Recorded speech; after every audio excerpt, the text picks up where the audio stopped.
Did you decorate and put lights on those pictures? Keep your ass up in her home.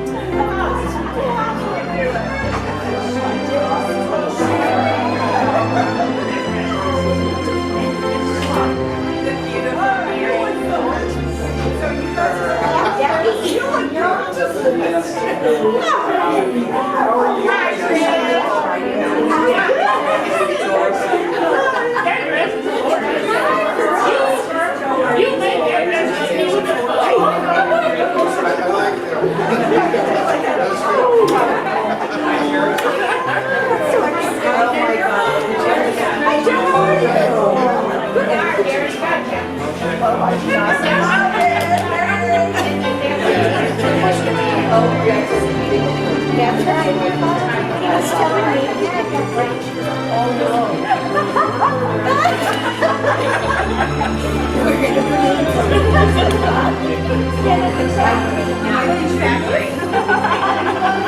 I don't know there's a bar. I'll be just you like it here. Yes. What am I doing here?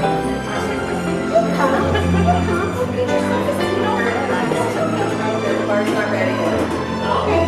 Jake, you need to bring her name on her car.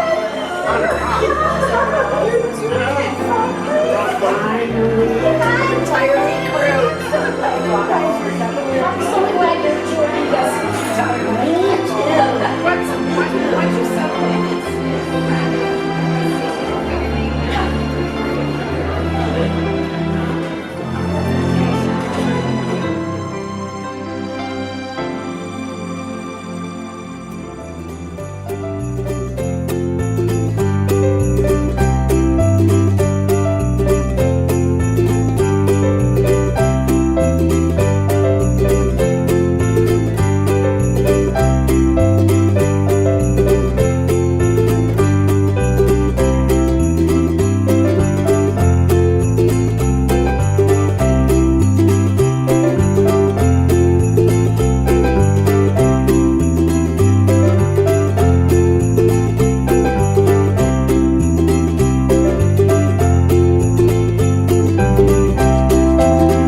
with our special guests.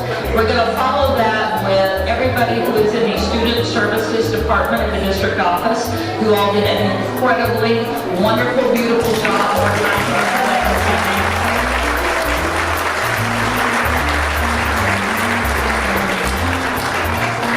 And after that, what I'd like you guys to do is just snake around. So first table, then the second row, and then the third row in that direction. So Mary, if you and your guests would like to go ahead and go through the buffet, and then we'll follow after you.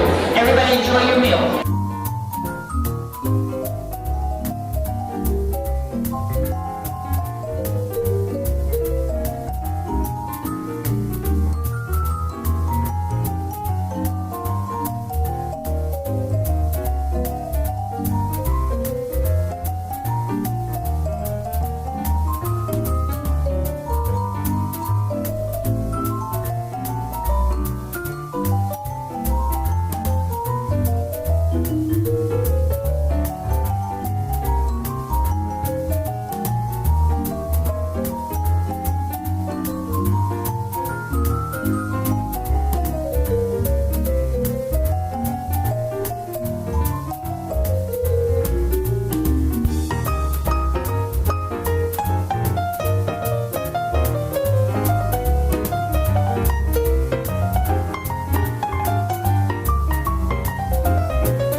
And we're starting a new adventure, so safe wearing that cruise ship for me.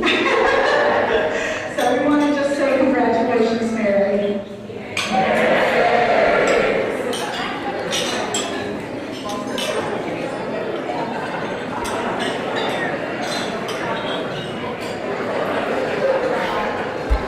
Okay. So thank you all again for coming.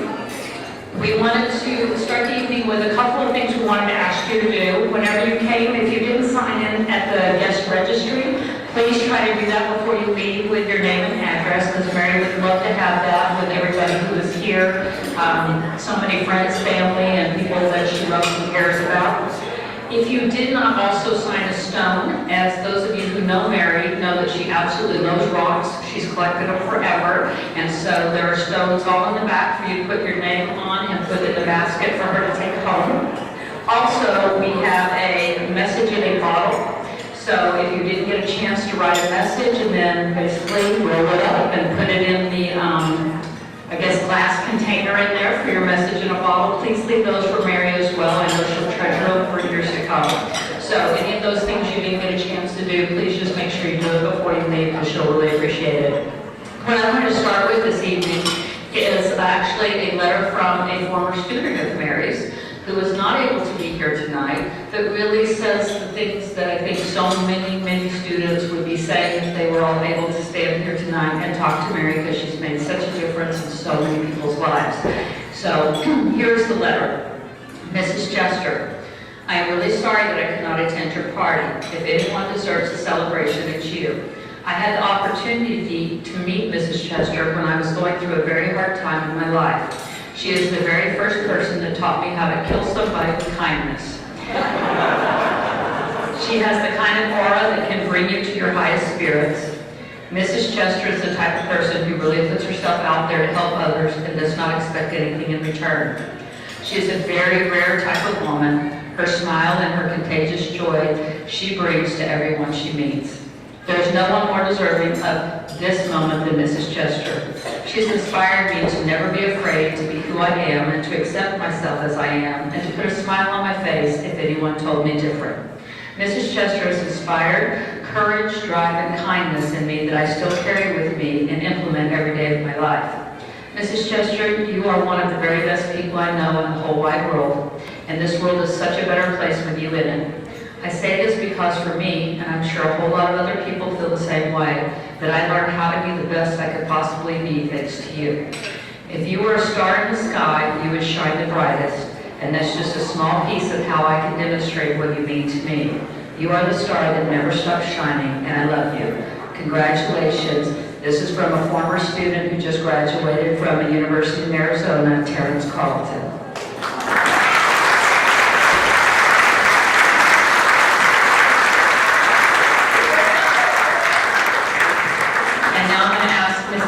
Our superintendent to come up and say a few words.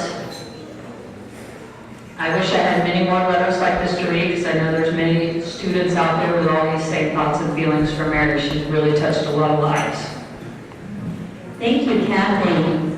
Mary, what a testament to how many people's lives you've touched. You should be so proud of your 28 years with us. And in my official capacity, I'd like to say that on behalf of the whole district and the governing board, we want to thank you from the bottom of our hearts for 28 years of exemplary service. But I'd also like to share some of my personal feelings with you. Folks, I started my administrative career at Canyon High School about 25 years ago. And as a brand new AP, things were a lot different. We didn't have a student services division. We didn't have all of you. We didn't have monthly meetings of assistant principals to teach us about all the current laws and regulations and what resources were available and how we should help kids.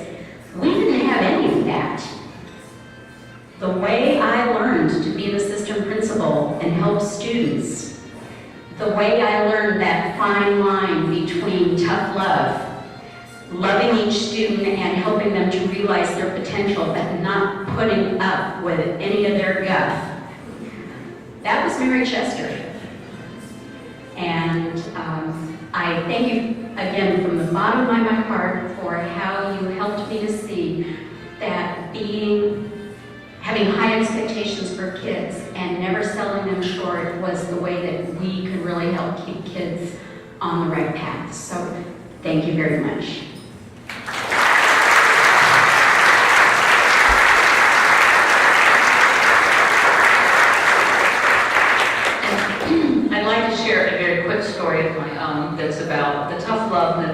actually offers not just to children, but to adults. Back when I was a teacher with the Williams High School District, Valencia High School, I never heard of Mary Chester, did not know her name, did not know who she was. But I found that out pretty easily because a student came to me for summer school, and during summer school asked me, would I be willing to write him a letter so that he would be able to take that to court with him? Well, this kid had been awesome. He came every day, he was lovely with his behavior. Of course, I didn't know anything about him before he came to me. Apparently, he was a hellion. And Miss Chester, who apparently in her capacity at that time, decided to let me know I was never, ever, ever, ever to write a letter to any single person about their behavior during summer school or any other time without going through her first. I thought she was the head of the entire district.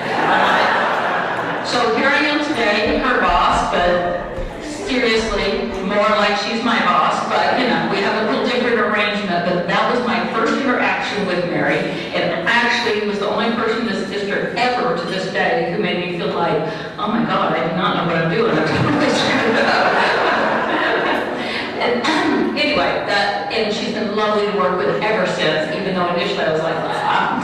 So now I'd like to call Mr. Mike Coleman up to offer a few words.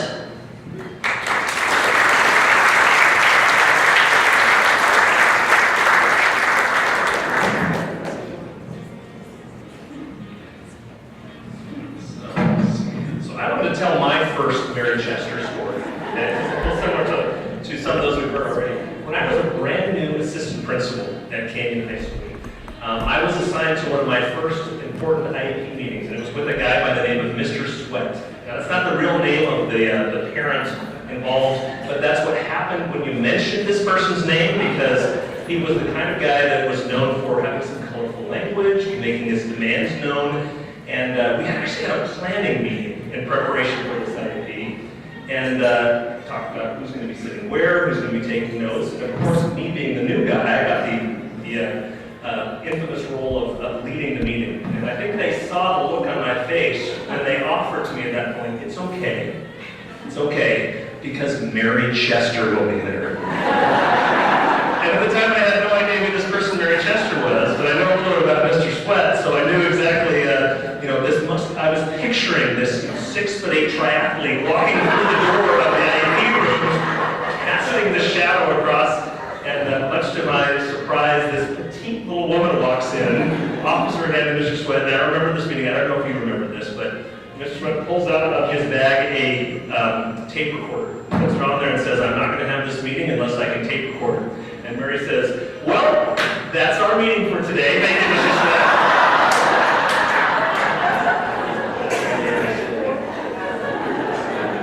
Well, Mary, let me share with you that it's going to be impossible for us to replace you in the Heart District. Indeed, I really do think it's going to be hard to think about the Heart District without Mary Chester. And as I thought about that a little bit, I put together a job posting, thinking about the characteristics that I think of when I think of Mary Chester. And so we have a lot of people here today. So if you know of anybody that fits these characteristics, maybe you can help. So here's our job posting for new child welfare and attendance. The Heart District is looking for someone to be an ambassador for our district. Someone with a pleasant personality, a ready smile, an infectious laugh, maybe a devious sense of humor. Someone who will be heard around the community talking about our district and celebrating its people, its virtues, and its accomplishments. And someone who's skilled enough to make everyone believe that she likes them, even when she doesn't. The Heart District is also looking for someone who sees the best in other people and somehow helps them to see the best in themselves. Someone who believes in what's possible rather than complaining about the obstacles in getting there. Someone who models forgiveness, tolerance, and generosity. The Heart District is also looking for someone who can carry herself with strength, dignity, and poise, even in the most difficult of circumstances. Someone who commands the attention and respect of everyone in the room because they know that she knows what she's talking about. Someone who always balances speaking the hard truths with timely words of encouragement. The Heart District is also looking for someone who places children and families first. Someone who will operate with the same passion and love and concern for kids and parents in need as she worked with members of her own family. Someone who understands that the most important thing we do in the Heart District, what sets our district family apart, is that we value relationships and that we care about people. So I'm not sure if you know anybody else that fits this characteristic, so maybe I'll just leave it to Mary. The job is yours if you'll take it.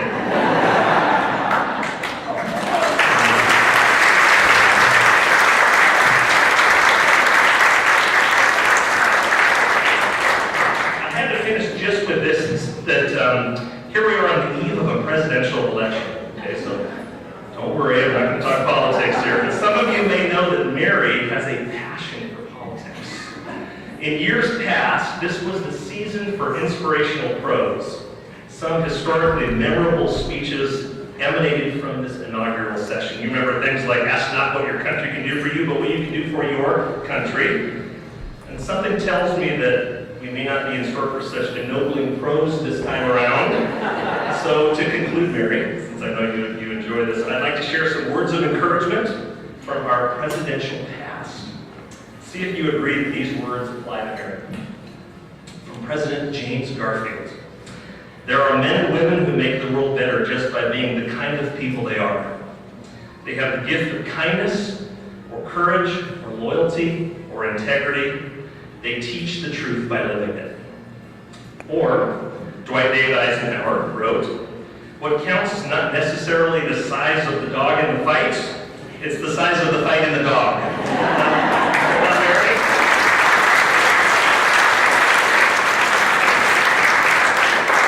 Mary, this is for you. From Ronald Reagan.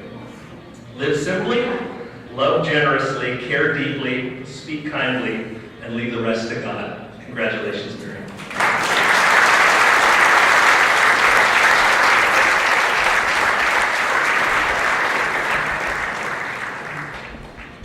Mike's words were very appropriate, as I've always thought of Mary as this little terrier type of pit bull mix out there, and definitely has a bigger bite for her little teeny size, much like a Chihuahua. Next on our agenda tonight, we have Mr. Dave LeBaron. Come on up.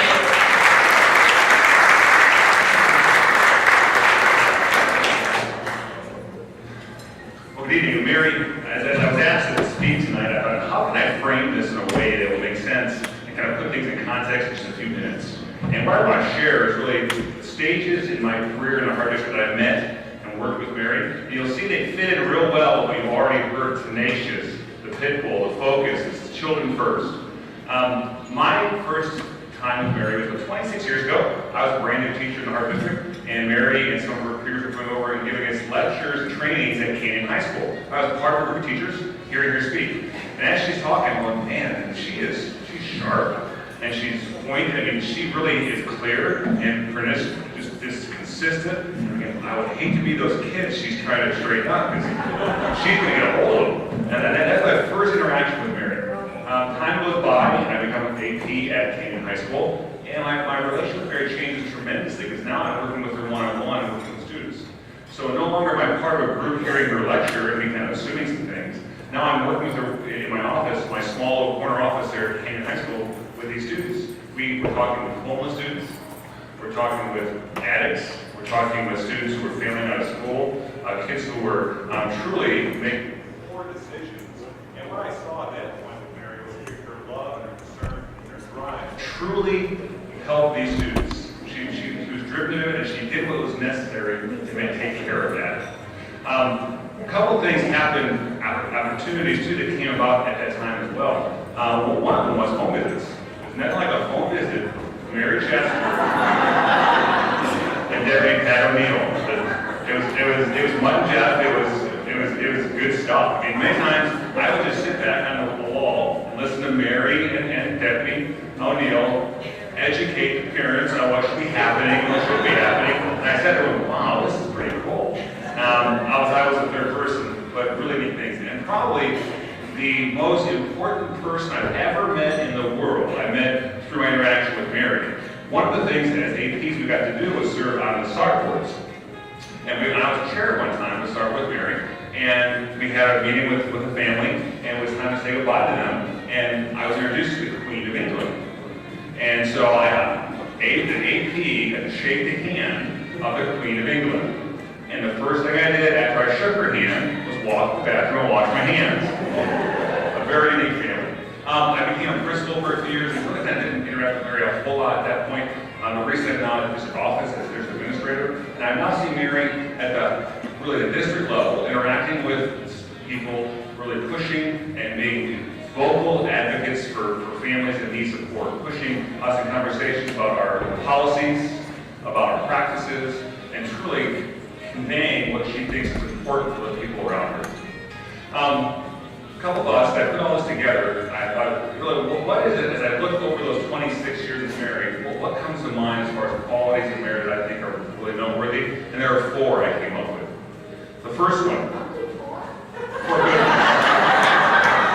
These are the 4 I'll share with everybody here. Or actually 16, but I'm only sharing 4. First of all, Mary, you are a champion for the students who are underdogs and need support. You're a champion. Number 2, you are a provider for the resources for students who they don't have resources, and you work hard to provide for them. Mary, you are a protector for students who really can't protect themselves. They need support. And finally, you are an advocate. Mary, you are an advocate for those who many of us at times have kind of lost track of. You advocate for them and make sure we remember what's important. Now, full concern of the thought that Mike shared a moment ago, I trust that as Mary walks out the door and heads into a life with her husband and enjoys time, that other folks will step up and be that voice that we need to continually hear to remind us we're important to the entire range of students in the Heart District. Mary, thank you. Congratulations.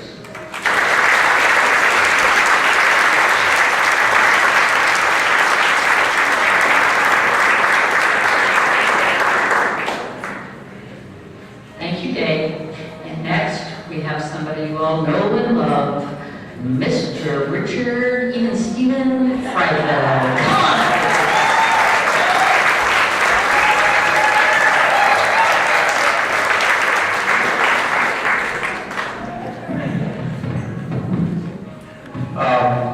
I did come up with a list of some things I wanted to share, and maybe I'll talk to maybe some of you after the program, some of you. You know, I worked with Mary when I came into the district, came in about a couple of months after Mary. And all I can say is I retired 6 years ago. I'm glad I retired ahead of Mary, because I just can't imagine what the job would have been without her. First of all, besides being such a wonderful friend, boy, we sure had some laughs. We had a good time. And she is the go-to person when it comes to child welfare, you know, for regs and laws and codes, whether you're an administrator or a registrar, whatever your position. And she also created a very special niche. Not every district, in fact, districts don't have what she did. She was our court liaison. You know, how powerful it felt to have Mary, and knowing that she'd be going to court, but it was in the kid's best interest. She never even, guide you wrong. I could always count on it. I always tell people, Mary tells you to do it that way, it's right. So, anyway, again with Mary, she was always going to do what's best for kids. It might be an IEP that was going to last 2 to 3 hours. Of course, I had no responsibility in long meetings with her or anything like that. When I was an assistant principal, we actually had a student who was 21 years old who was enrolled in school. We didn't know that this kid was 21. Actually, his role, what he was there to do was just to recruit gangs. It was Mary, we pulled her into a meeting, discovered the birth certificate, it's counterfeit. I mean, what do you think ended to the Obama birth thing? Mary validated the birth certificate.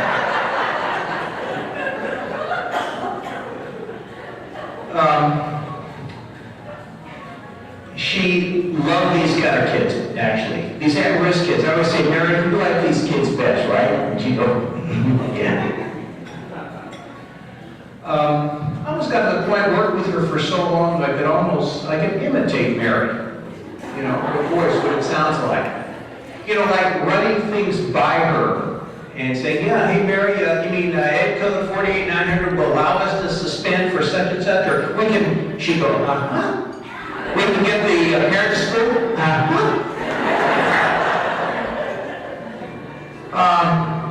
Or she might suggest something that maybe we shouldn't do, and no, Mary, we can't do that. And you go, I know. And this took a while. I couldn't really do this, and finally I could. When there was problems brewing in the district, some situation coming up, and Mary's, uh-oh.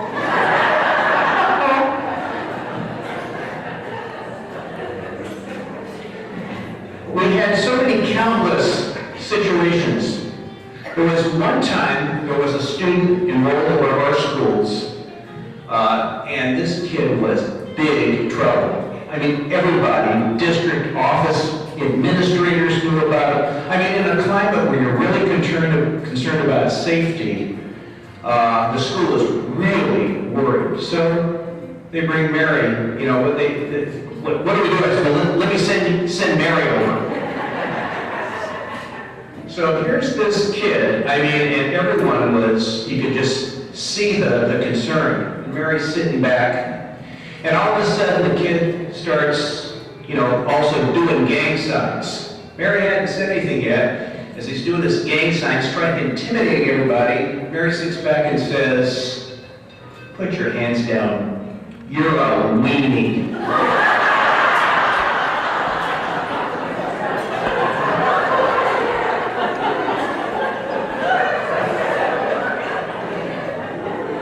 And that put him in this place. Later on, he came really to, you know, respect and love Mary. Or every once in a while, we at the district office might be called to go across the street over to help Robin out. One time she did have a situation, we went over, it was me and another district administrator and Mary and one of our, and Eileen. And she walks in, and there's, you know, the gang rivalry was imminent. Mary walks in and says, I'm the OG. Stands for original gangster. And the kids looked at her, and next thing you know, they're high-fiving. She broke the tension there. Ever been in a meeting when Mary, in fact, this was something that I know Eileen had mentioned. When she first started, Mary starts talking to the kid and the mother and says to the kid, she starts going like this. You know, when your mama had you when you were a little, do you think she wanted you to be a gangster? Eileen said she was practically in tears. Now, every time when Mary goes like this, we know it's coming.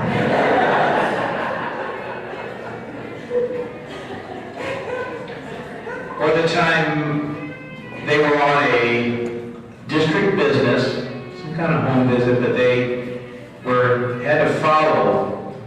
You know, they were following. I won't go into the details of what was going on, but Eileen was driving. And she was really concerned, you know, watching traffic and making sure everything was okay. And Mary was keeping an eye on where the car goes, and the car disappeared. And Eileen said to her, well, Mary, did you lose him? You can't find him? Why, Mary? Mary said, I can't see over the dashboard.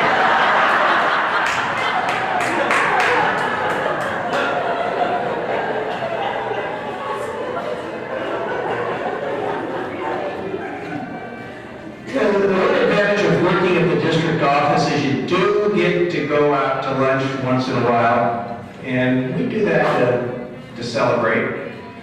Let me tell you, if you ever go to Quiche, I know what you good thing to order, because I know when the waiter would come by, Mary just said, tell the chef I'd like the Mary Special.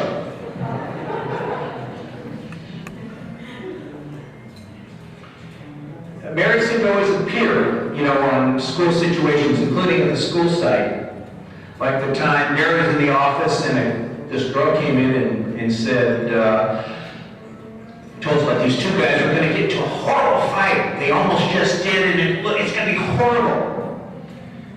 So, well, who were they? And by the description of the girl, I could identify one of the boys who was. So I bring him in, Mary's sitting there, so I got to get this other kid in so we can mediate this and resolve it before it becomes a disaster. So I'm showing, I've got the yearbook. Okay, tell me, is it this kid, this guy? And the kid says to me, no, not that fool. Is it this kid? No, not that fool. How about this one? No, not that fool. So Mary, which fool is it?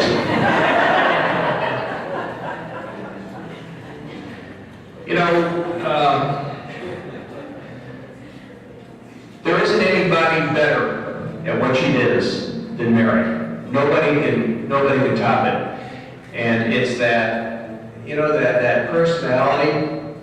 So I would say, you know, this district has got a whole lot for their money's worth. You know, over 28 years of Mary. And she loved the job too. I mean, she put her, you know, she followed her heart. That's why she went to work for her. But anyway, Mary, congratulations on just such a phenomenal career and being such a tremendous friend.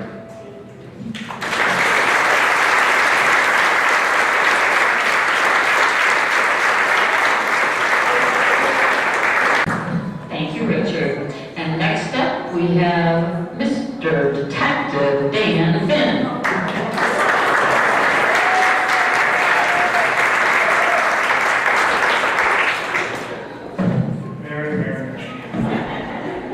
First, I'm honored to be up here for you. I met Mary 19 years ago, and again, everybody's got the I first met Mary story. I was a newly assigned school resource deputy at Valencia High School and told I had to go to SARB meeting. No idea what SARB stood for. It was just another acronym. And I showed up, and there was myself, a deputy district attorney, an assistant principal, and parents and the kid, and Mary comes in, and you know, we're kind of told when we go to themes, we're kind of supposed to be in charge. You know, we're the cop there. Yeah, that wouldn't happen. Mary pretty much made it very clear who was in charge of the SAR meeting. Just sit there, shut up, be quiet, look pretty, and she took care of the rest. But that started at just a great relationship that I had with Mary, and I can speak for the vast majority of school resource deputies that have come before me and after me that have the exact same relationship with you. And if it wasn't for Mary, honestly, I don't know why we actually had school resource deputies, because they already had Mary, so it got to the point where when I filed cases, after I left the school, I became a detective, and my team handles all juvenile crime, so I was still filing all the cases. And I would literally call the DA and say, hey, I filed this case, what are you doing with it? And the DA go, well, you know, we have this problem and this problem. And I go, you know, all I gotta do is call Mary Chester, and they go, okay, fine, we're filing it. She is the only civilian that judges and deputy district attorneys were truly afraid to have her show up in court, because, so it was a great technique for us, just throw Mary's name out and our cases got filed. We started our community court program, thank you, Bob, 10 years ago. And one of the things we do with our community court program, it's a diversion program, and we want to see the grades of these kids that are coming through our program. And to get them to supply us our regular grades, we learned in the first year was not really happening. So we called Mary and said, hey, can you come down and bring their grades, so that when the judges, you know, talking to them, we can show the grades. So Mary and I would come and sit in the back, and I'm up off to the right, and the judge would be talking to them, and the judge would ask them, you know, what are your grades? You know, how are you doing in school? Oh, I'm doing really good, my grades are up, and almost every time you see, you know, Mary, and she'd go, excuse me, because she had their grades, and apparently F's are good grades to them, but not to Mary. Mary showed up one day, Elaine remembers, Mary, what have you been doing? Why? Because you're covered in glitter. I was shopping. So,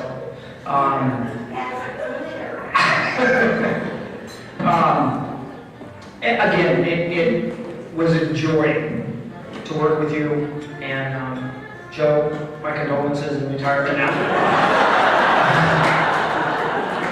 Yeah, he's got 30 years of police work for health. Mary, congratulations, I love you.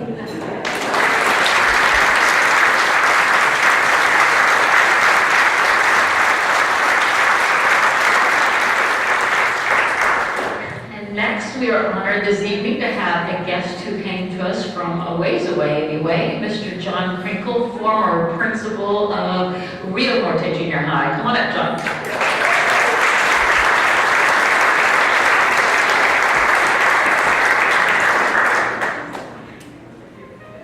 Hi, Mary. My name is John Crinkle. I used to work in the Heart District, and unfortunately, it didn't work out, so they tried to send me north. Unfortunately, Siberia wasn't far enough north, so they sent me up to Redding, California. I met Mary when I was a principal at a place called Passport Academy, and we had non-graduated 8th graders in those days that they were being given educational experience to. Unfortunately, there was more to that experience that I and my teachers had to take in for ourselves. And we all know it's easy to love those who are good-looking or fun to have around, but we don't like people who inconvenience us or make us feel uncomfortable. We would rather stay away from students who aren't healthy, wealthy, beautiful, or smart. Thankfully, there's someone like Mary, whose official title was Child Welfare and Attendance Specialist. She took that welfare aspect seriously. She loved those special students with unconditional love and welcomed them into her forever family, regardless of how messed up they were. Tonight, before we tuck ourselves in, we should all say a little prayer that God will give us the strength to accept people as they are and to help us all be more understanding of those who are different from us, like Mary has. Mary, you have created meaningful memories for the students, families, and staff of William S.R. School District, and we've heard about some of those meaningful experiences and motivated all of us that have had the privilege of coming into contact with you to be better people. Mary, you have it right. The most important people in our schools are the students, and you've always treated each of them with the respect and love that they deserve. Mary has the ability to see the potential for greatness each child has within, and helps those children see the picture of who they can be, whether that meant ensuring that the student got to school in the morning by nudging them out of the house, sometimes out of bed, empowering parents to take on the responsibility of being parents, sometimes with the threat of intervention of law enforcement or the courts. You've worked with psychologists and special education personnel to appropriately provide needed educational services for students at risk. You've referred students to drug and alcohol programs like Action for detox and rehab. You've made sure that students enjoy a little bit of Christmas or Thanksgiving with a turkey meal with all the trimmings. You've provided a prom dress or a tuxedo to ensure individuals that they can attend their prom. You bought lunch or ensured a student had breakfast or needed bus pass. And Joe, I wasn't supposed to say this, but Mary was not unusual for her to slip them a $20 bill out of her purse. So your income will be better now, Joe. Retirement for you should be a time for feeling glad to be alive because you have done that for so many others. Mary was fond of going to homes to cajole parents, encourage students, and let all know that she was not just on the phone, but actually standing on their front porch. Mary asked me one time to accompany her to a visit over by the Little League diamond off of Sierra Highway. Remember that day? Little did I realize Mary in her signature high heels was unable to negotiate the sandy dirt road back to the small village of distressed RVs, trailers, lean-tos, and tents that made up a small city of squatters. I began a trip into this unknown and potentially dangerous wilderness. I could hear the infamous song, Dueling Banjos, on a real going around and around in my head with each step I took. Mary was there for me, though. She made a final, comforting word to me as I walked away. If I hear gunshots, I knew! I said, "When you're back here, you're gun, and I'll call 911." Of course, we all suspected Mary of packing, and I don't need that contact without her nose. Because beside her, she always held tightly to that purse or satchel, probably a remnant from her days with the Glenville Police Department. After knocking on a few doors and flaps, because there were no addresses, I was directed to an RV on blocks and convinced the father, with his wife beater t-shirt, to make the trip out to the highway to conference with Mary because you don't mess around with Mary. There's no large blessing, Mary. May you always have work for your hands to do. May your purse hold always a coin or two, and maybe your revolver. May the sun shine bright on your window pane. May the rainbow be certain to follow each rain. May the hand of Joe always be near you. And may God always keep your heart filled with gladness. Congratulations on your retirement. You deserved it.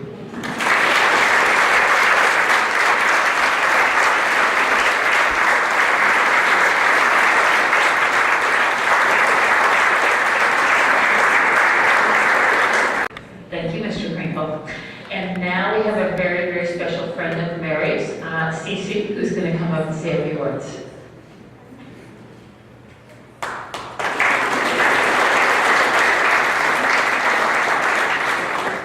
Now, you didn't think I was going to leave here without saying anything to you. I met Mary 36 years ago when I was a kid, and she has, until this day, been full of love. That's all she gives. And she gives 110%. She loves the kids, and she's been a blessing to the district, as well as just every day as a friend. I will tell you, she is my second mom. And there hasn't been one birthday where I haven't come to school and found a beautiful bouquet of roses from yours truly. I just want you to know, Mary, I love you with all my heart. And I'm not going to cry, that's for sure. This is a happy moment. She is actually, you're beginning a new life. And this has been a wonderful career. This Heart District is going to be lost without you. That's the truth. We're going to miss you terribly. But I'm so happy that you're taking this next step. And I want you to enjoy every moment with your wonderful husband, who I've also known since I was a kid. I just want to tell you I love you, and you enjoy, and congratulations. You deserve every moment, and make it the best.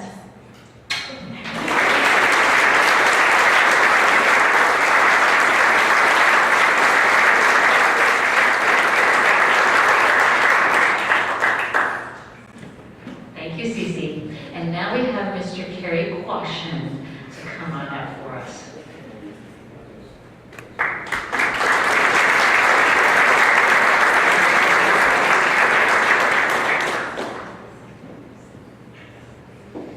Hi, Mary. I remember when I went to Passport, I don't even know how many years ago, and John Krinkle was there and I met you, and let me tell you, I work with high-risk kids, and I've been doing this now for 30-something years, and the kids that we deal with, it's really life and death. A lot of these kids die. But I was thinking, there's also a lot of heroes in this world that stops kids from dying, that gets in the way of those kids killing themselves or making horrible mistakes, and we don't even know that. But I can tell you this, as long as I know you, you saved many kids. There's many kids alive because of what you do. And people were saying that you're a blessing for the school district. You're a blessing for everybody. All the kids, and all the parents, and everyone that you've come across, and you're definitely a blessing for me. I love you a lot, so I truly believe that you are one of our heroes. Thanks for all you do.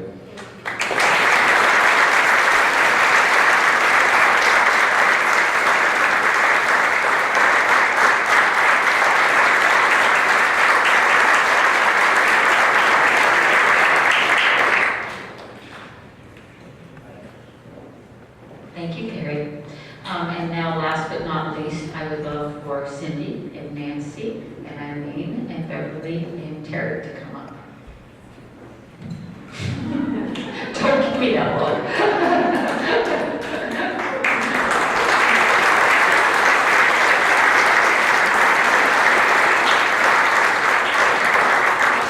We have all worked with Mary for quite some time, and she has touched all of our lives. She's basically educated every single one of us, including me, on how to do our jobs, on how to work with the law, and how to really do the right things for kids. And we aren't going to be the same department without you, Mary. And we're all just going to miss you, and I wanted all of us to have a chance to stand together and have you come up and join us and tell you how much we miss you.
Bring it down a little. I am speechless. Nah.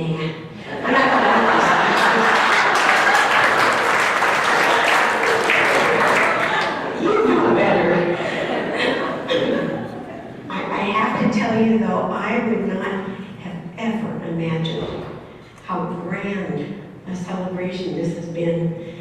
I am having the time of my life. The last time I had this much fun was at our wedding. But you're right, it's better than the wedding. Oh my gosh, and the memories.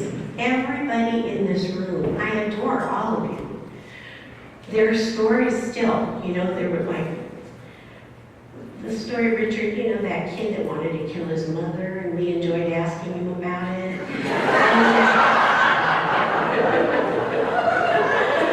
I love those stories. Those are the ones that kept us going.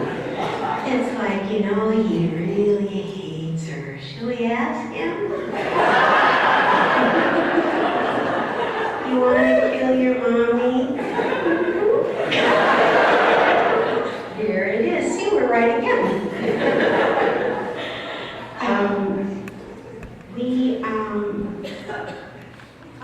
The surprises in this room, to have John Crinkle and Ginny come down from up north, thank you so much. People I haven't seen, retirees, principals, my gosh.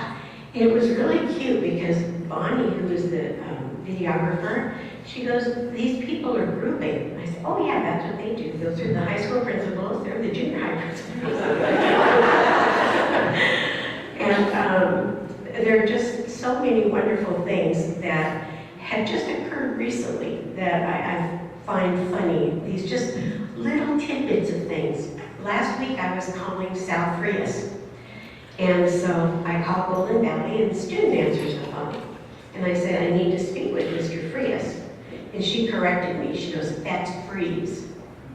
Had to be a ninth grader, Pete, don't you think? But John taught me. John taught me about the open heart. And these kids, oh my God, they were bright kids. Because one of them one day said, so you put us all on what campus? One campus? What were you people thinking? So that, and I'll never forget the day the drug dogs went to passport.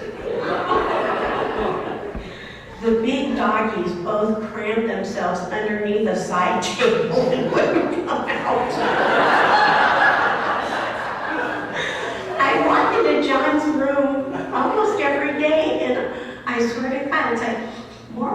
marijuana.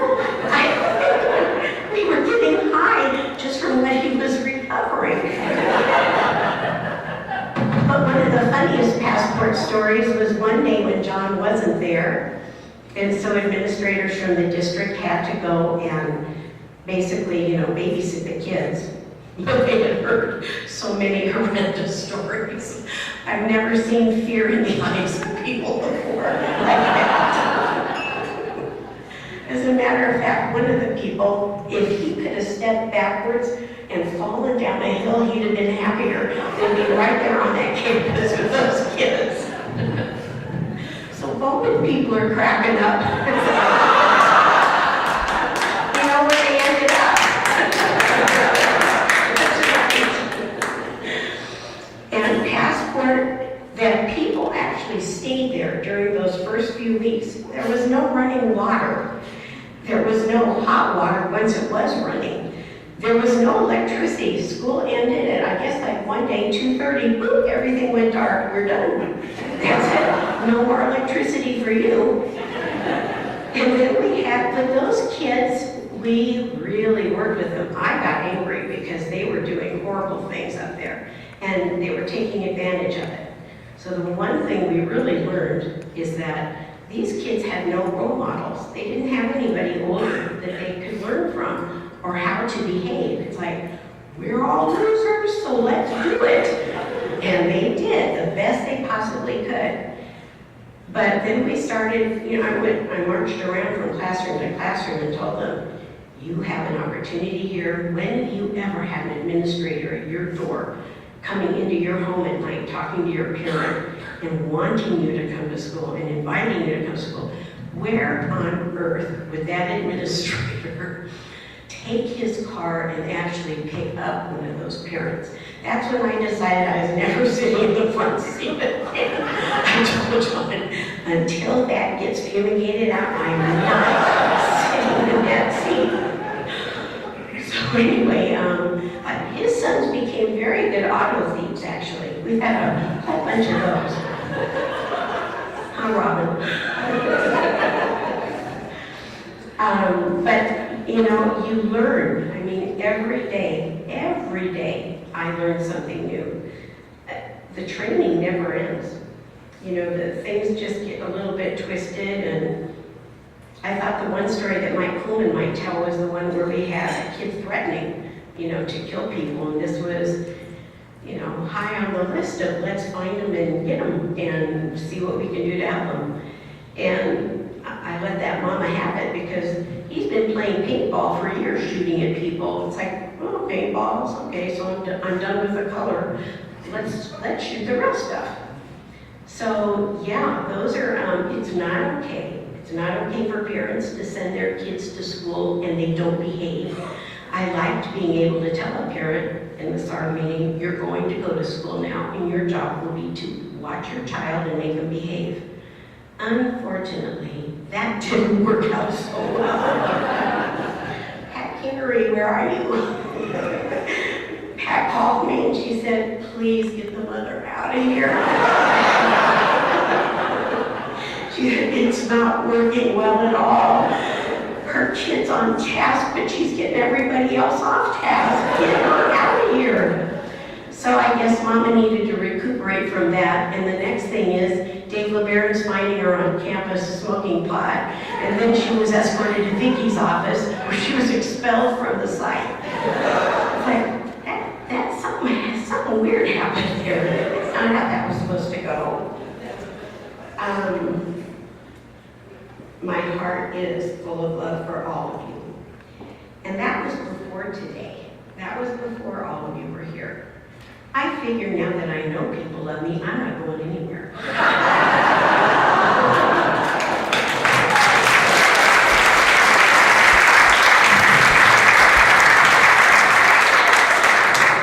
I have loved this job. And actually, I'm so happy to have my family with me. My brother couldn't be here tonight, but my son, Michael, and my daughter-in-law, Paula, are. They're Canyon parents, Sierra Vista parents. And Brandon, their oldest, is a junior this year at Santa Barbara Santa Barbara, University of Santa Barbara, where he is going to become an actuary. Thanks. Oh, yes, Allison, please stand up. If you're trying to find a job for somebody, she can come up with them. That's the one.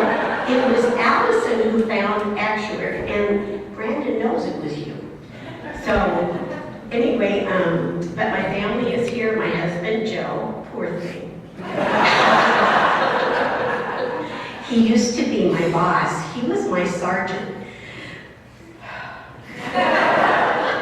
That ended. I even argued with him over my evaluations. I did better than this.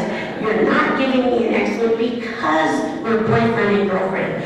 I deserve the excellent and you better give it to me. He wouldn't. It'll just draw attention to us. What about our relationship isn't already drawing attention to us?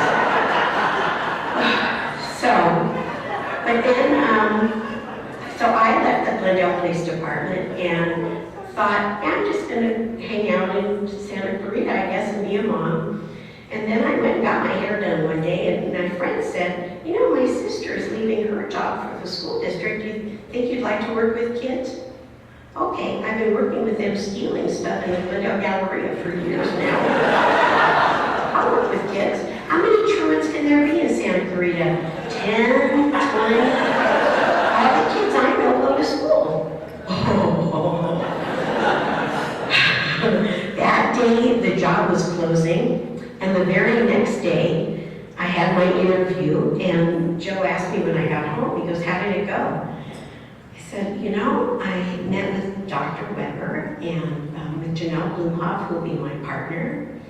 And then this guy, I think he worked in maintenance, because he was real casual and he had like work boots on. Well, that was Joe Andrews. And you remember Joe Andrews, our director of student services? The nice maintenance man, and Judy Weber hired me. So from that point on, oh my God, what a learning experience. Janelle, unfortunately, cannot be here. She may not be with us much longer, but I have to give her so much credit because I worked in a police department where everything's black and white. You're either breaking the law or you're not breaking the law. And to have to work in the gray space was a brand new world for me. And it was a hard thing to learn because it was the law about going to school. So I'm real comfortable with the law. But then that's when we started to peel back the layers of why students don't go to school. It has nothing to do with Saturday schools and them wanting to be truant. Their family lives are a mess. So you try to get into that and not make it worse, and thank God we've got the resources that we do. Carrie has never said no to me when I've needed a bed somewhere, even for a parent. Carrie has driven the parent there to have her escape once, and then drove her back again. And the idiot used a bad credit card. The taxi driver found her because she got dropped off right at her home. God forbid she walk and maybe become, unable to find. They're not always bright when they're using.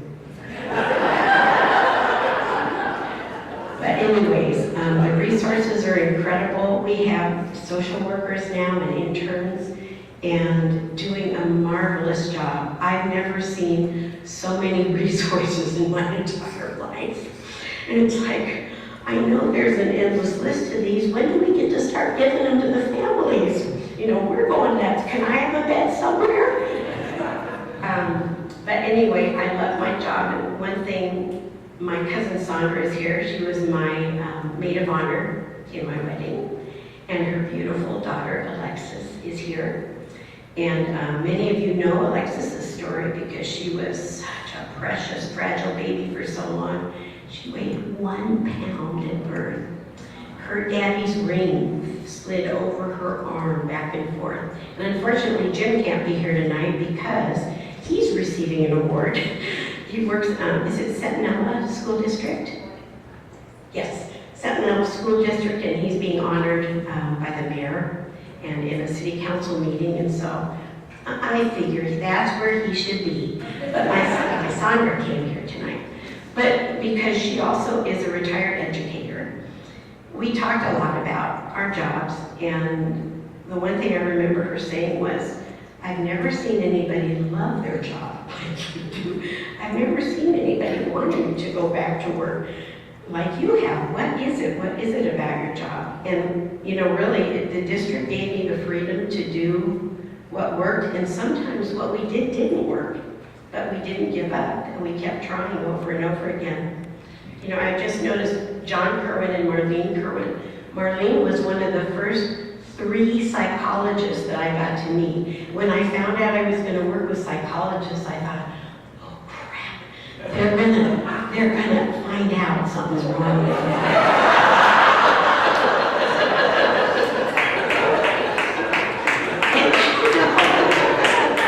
And you know, I would tell one story after another, and they just shrug.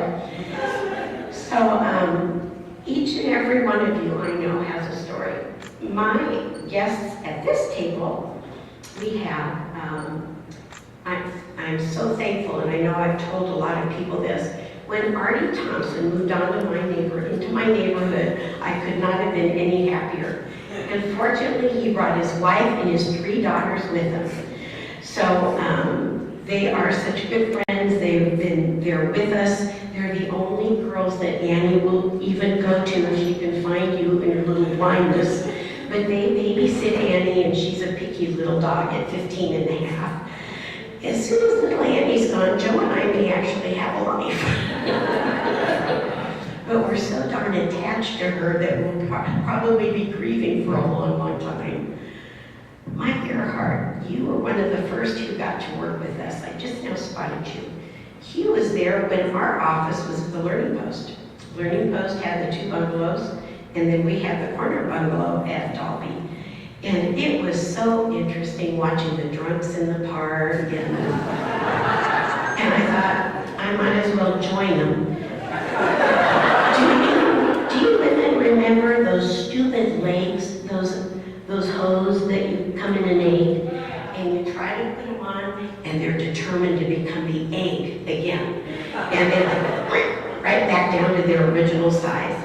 Well, I had a pair of those on. I was walking from our office to the Learning Post, and they were determined. And I thought, I can either expose myself by pulling them up, or I can stand here and they'll go down all by themselves. And I thought, Newhall Park and I have bonded. The best part about being in that office building was watching the firemen run by every day. And then they call in the dysfunctional families. Back to Artie. Artie was able to drag my chicory here. Now, it all makes sense actually, it's in order. Those 2 had such a wonderful relationship, and they still do.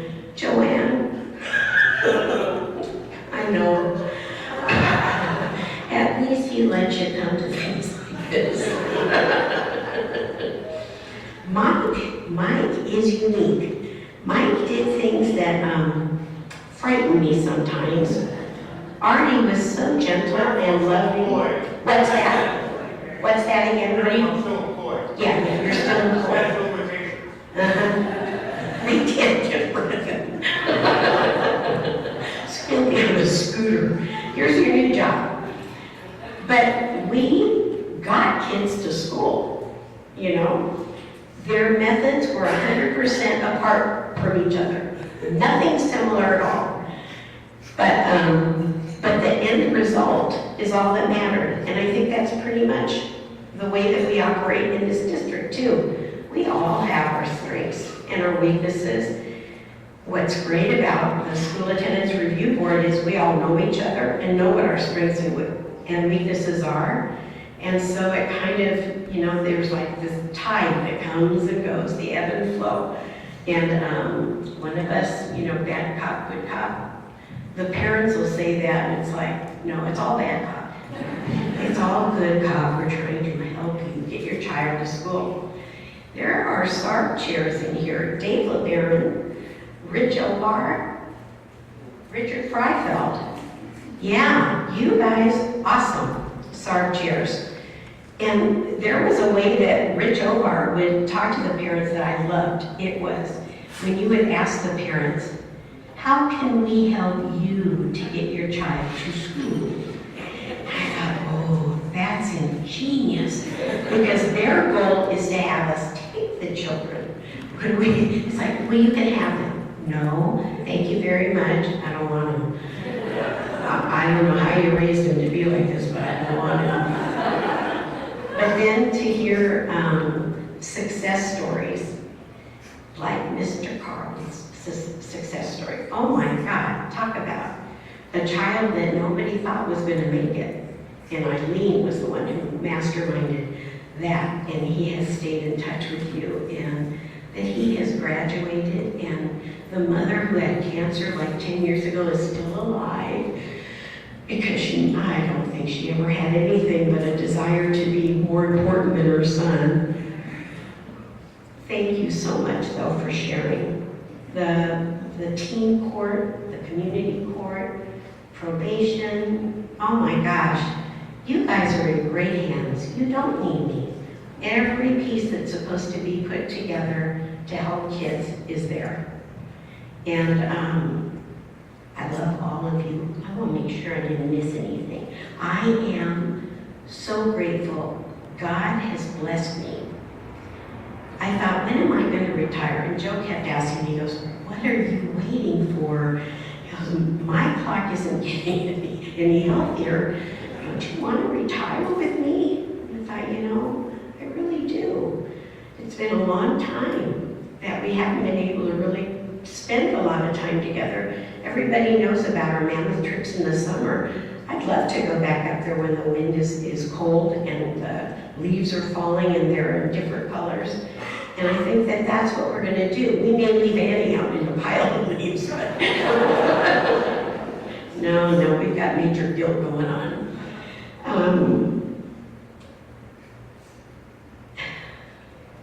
don't want to leave. This is hard. You can ask Kathy. It took me forever to write my resignation.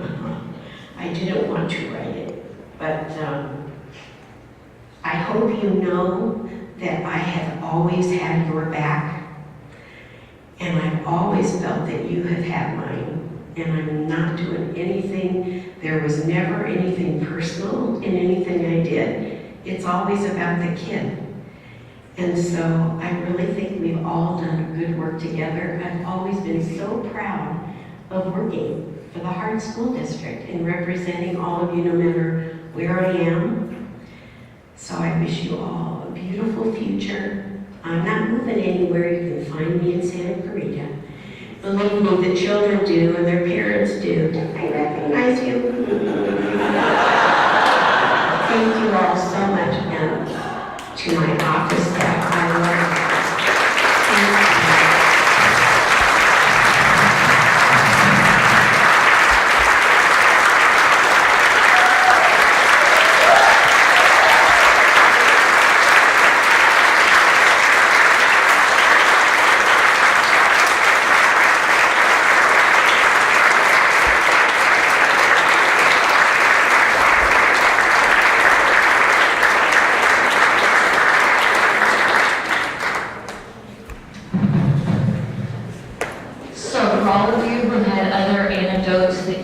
Share with Mary. We obviously didn't have time to get everybody at the microphone tonight because we know tons of people have stories. Mary and Joe will be at home, and Annie will be there with them, and I'm sure they both would love it if you would go by and visit, give a call, stay in touch. This has been a hard thing for Mary to do, to leave. I know that we have a lot of retirees here that I've talked to tonight who look unbelievably wonderful and seem to be really enjoying being retired. And I know someday I'll be one of those people. But Mary, I think, 6, 7 times I said, God, I gotta write that letter. I can't even start trying to fill your position, even the big shoes, and I can't fill it, but I kind of need you to write it at some point. So finally Friday we have it. So, she really is actually going to go. She doesn't want to, but I know she appreciates everybody being here tonight. I appreciate all of you coming. coming and supporting Mary and all the things you've done for all of us over the years. We will not forget it. We expect to see you many times, hopefully for some lunches here and there and all kinds of good stuff. So thank you all for coming out tonight. Please take your time and socialize, whatever you'd like to do, but that really concludes our program. So thank you.